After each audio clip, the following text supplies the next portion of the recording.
buenos días, mi nombre es Carlos Pereira. En el día de hoy vamos a hablar sobre la construcción de estados financieros, la clasificación de las cuentas, ¿sí? Y vamos a dejar unos conceptos claros sobre lo que debemos saber para empezar a hacer un análisis financiero. Vamos a iniciar por lo siguiente. Toda empresa, desde su fundación, desde su creación hasta su vida útil, su madurez, debe tener unos estados financieros. Esos estados financieros nos reflejan la situación en la que está la empresa. ¿Qué estados financieros tenemos a la fecha? Los estados financieros más comunes son el balance general, el estado de pérdidas y ganancias y el flujo de caja. Son los tres estados financieros básicos. Primero, ¿qué nos muestra el balance general? El balance general simplemente es una fotografía de cómo se comportó la empresa y en este momento la empresa que tiene.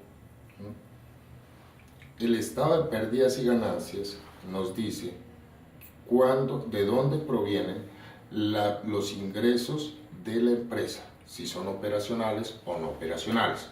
Más adelante vamos a hablar sobre eso. Y el flujo de caja es un flujo que nos permite identificar cuánto es el dinero real, operaciones en efectivo y el dinero real que tiene en este momento la empresa y que puede contar para determinar y satisfacer sus pagos a corto y largo plazo. Además, para repartir los famosos dividendos, las utilidades entre los accionistas. Entonces vamos a empezar con el flujo y balance general. El balance general es un estado que nos muestra unas determinadas cuentas. ¿Cuáles son las cuentas? Las cuentas son de activo, de pasivo y de patrimonio. Antes de que sigamos, vamos a definir exactamente qué son. Una cuenta de activo. Una cuenta de activo es con lo que en este momento posee la empresa, es lo que cuenta la empresa o los derechos adquiridos que tiene la empresa, ¿sí? Por ejemplo, el dinero en efectivo, eso es un activo que posee la empresa. Las cuentas por cobrar, eso es un activo que tiene la empresa. La maquinaria y todo su equipo de oficina son activos con que cuenta la empresa, ¿sí?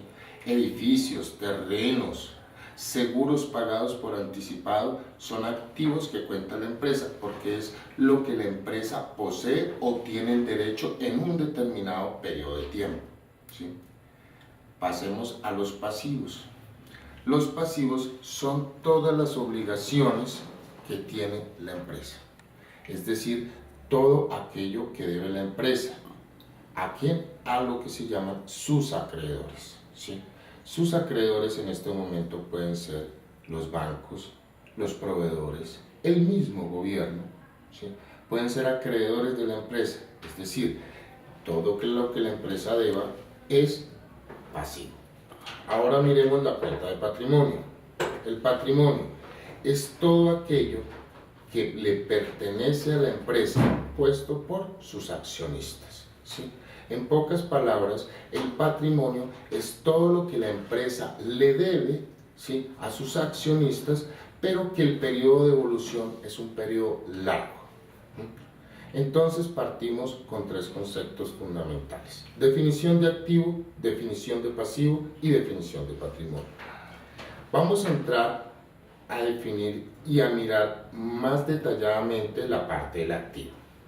Ya sabemos que el activo es todo aquello que posee la empresa o todos los derechos que tiene la empresa, ¿sí?, sobre un bien o servicio. El activo lo podemos clasificar en ¿qué? Activo corriente y activo fijo o a largo plazo. ¿Cuál es la pequeña diferencia? El activo corriente son todas aquellas bienes o servicios que la empresa tiene a término inferior a un año. Es decir, son exigibles a un periodo inferior a un año. Dentro de los activos corrientes podemos dar unos ejemplos. Los ejemplos, ¿cuáles serían? La caja, el disponible, las cuentas por cobrar, los inventarios, ¿sí?, y las inversiones temporales. Esos serían algunos ejemplos de activos corrientes, ¿sí? es decir, activos que se pueden exigir o que su proceso de exigencia es inferior a un año, que los podemos realmente volver efectivos, volver dinero a término inferior a un año. Ahora miremos, pasivo fijo o pasivo a largo plazo. Es todo aquello que posee la empresa que su exigibilidad para volverse dinero es superior a un año. Dentro de estos activos fijos tendríamos, primero, los edificios, los vehículos, la maquinaria de trabajo, los computadores. Todos estos activos hacen parte de la empresa, ayudan al proceso de producción de la empresa, pero realmente por su razón social no son exigibles a término inferior a un año. No tiene sentido comprar una maquinaria para realizar un proceso de producción a corto plazo. La idea es comprarlo a largo plazo, ¿sí? Pasemos ahora a la clasificación de los pasivos. Al igual que los activos, los pasivos también se dividen en pasivos corrientes y pasivos a largo plazo. ¿Cuál es la diferencia entre los pasivos corrientes y los pasivos a largo plazo? Los pasivos corrientes es toda aquella deuda que posee la empresa, que tiene la empresa, el cual hay que cancelarla a término también inferior a un año, ¿sí? ¿Cuáles son esos tipos de cuentas? Los famosos proveedores, las cuentas por pagar, impuestos por pagar, seguros por pagar, ¿sí? Obligaciones laborales por pagar. Son pasivos, es lo que la empresa debe a otras terceras personas. Estas terceras personas tienen el nombre de acreedores, ¿sí? Pasivos a largo plazo. Los pasivos a largo plazo son las mismas deudas de la empresa, pero que son términos superiores a un año, ¿sí? ¿Qué podemos mirar ahí? ¿Qué ejemplos podemos dar? Créditos a largo plazo superiores a un año, ¿sí? Créditos hipotecarios por una bodega, son pasivos a largo plazo. ¿Qué otro pasivo a largo plazo podemos tener? De pronto, algunas empresas, ¿sí?, emiten bonos. Eso es un pasivo a largo plazo, ¿sí? ¿Por qué? Porque no se hacen a un término de exigibilidad de pago inferior a un año. Entonces, todo aquello que sea superior a un año es un pasivo a largo plazo, y todo aquello que la empresa deba a término superior a un año es pasivo a largo plazo. Pasemos ahora a la cuenta del patrimonio. La cuenta del patrimonio es, digamos, la inversión que lo hacen los accionistas y que queda en poder de la empresa, ¿sí? Hay que distinguir que una cosa son los accionistas y otra cosa es la empresa, la persona jurídica como tal. Son dos entes totalmente diferentes, no son iguales, no son iguales. Entonces, dentro del patrimonio podemos determinar el capital suscrito, ¿sí?, los dividendos que se van a dar, las utilidades que se van a repartir o las utilidades que dio el ejercicio, ¿sí? Todas estas cuentas, por poner unos ejemplos, son cuentas que están dentro del patrimonio. Ese es el estado, el balance general, el estado de balance general. Entonces, aquí tenemos que activo, pasivo y patrimonio son las tres cuentas. Vamos a pasar ahorita al estado de pérdidas y ganancias. El estado de pérdidas y ganancias es un estado que nos permite determinar de dónde provienen, ¿sí?, los recursos. Si los recursos provienen de la actividad principal de la empresa o si por lo contrario los recursos provienen de una razón social, de un objeto social diferente al que la empresa esté haciendo, ¿sí? Entonces vamos a poner un ejemplo. Digamos que yo soy una empresa que vende dulces, ¿sí?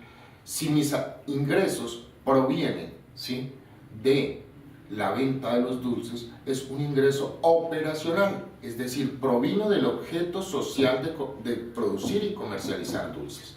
Si por el contrario yo tengo esa misma empresa y no tengo una utilidad operacional, pero tengo una utilidad neta porque resulta que compré y vendí un edificio, ¿sí?, son utilidades que provienen de una forma u otra de un objeto diferente a la razón objeto social de la empresa.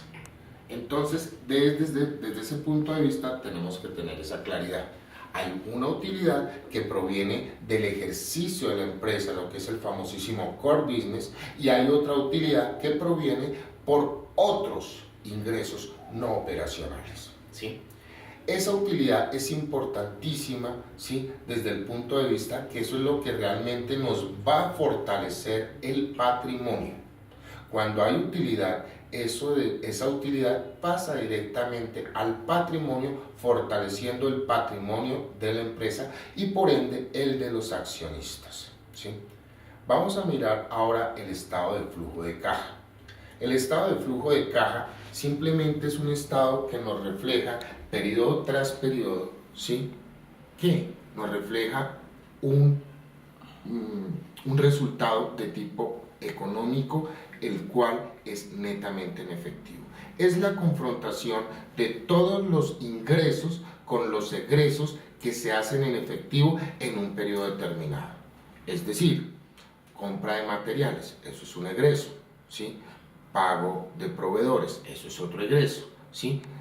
Ingresos provenientes por ventas, ingresos provenientes por intereses financieros que nosotros hemos hecho.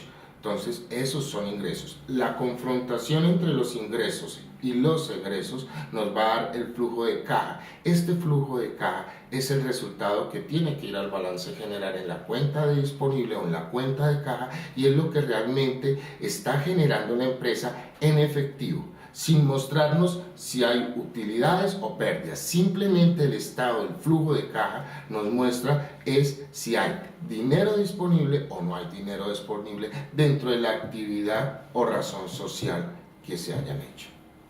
Teniendo claro estos conceptos, ¿sí? Teniendo claro estos conceptos, vamos a mirar un plan único de cuentas. ¿Por qué toco este tema? Porque el plan único de cuentas es, digamos, el ente regulador donde se clasifican las cuentas de los diferentes activos, pasivos o patrimonio que hay dentro de la empresa. Entonces, vamos a mirar.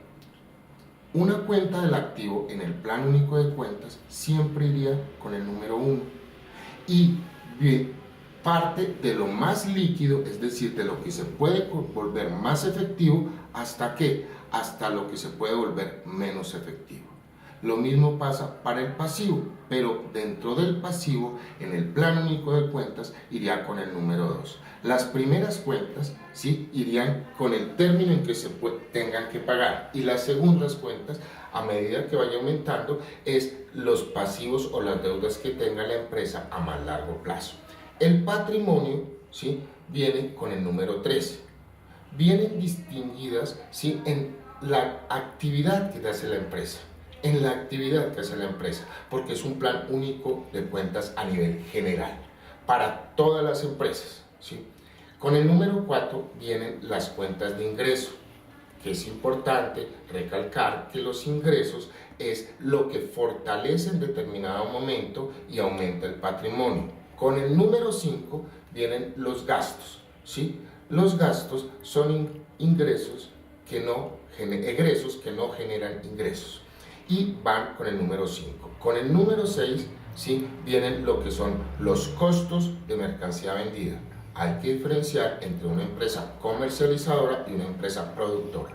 Con el número 7 vienen los costos de producción, que son única y exclusivamente para empresas productoras. Con el número 8, ¿sí?, vienen lo que son las cuentas de orden. Esas cuentas de orden las explicaremos más adelante.